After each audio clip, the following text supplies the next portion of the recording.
Thank you very much to Chad and the entire team here at Cougar. I think it's a great Australian success story, and employing 600 people, providing jobs not just to the 600 but to all of the subcontractors and others through the supply line. Probably another 800 families benefit because of this operation here, and as Lawrence pointed out, to talk to the apprentices as well.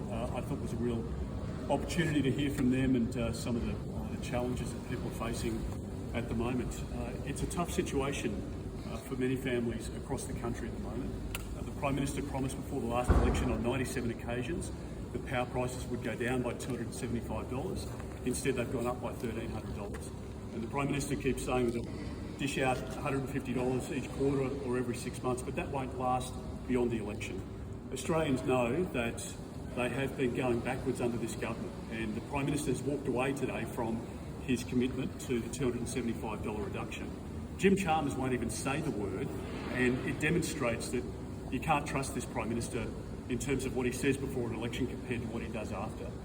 There is a lot of debt that's been run up by this government, $1.2 trillion, as we saw in the budget papers, and that is going to be paid for by the next generation, $125,000 per household. That is a very significant debt.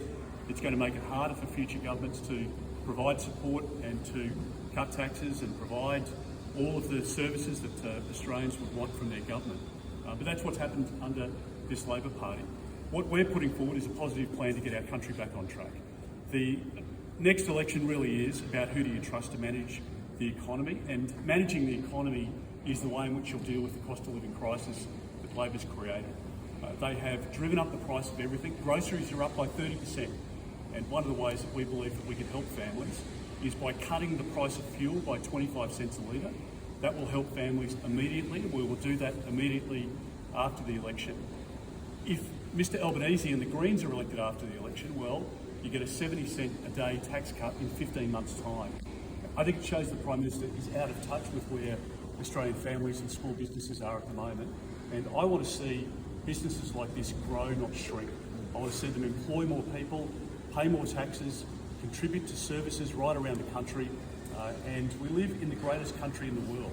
But I can tell you, for a lot of families at the moment who are working second and third jobs, they really are struggling under this Prime Minister. And the Prime Minister can be out there boastful and telling people that things have never been better, but the fact is that families are hurting at the moment.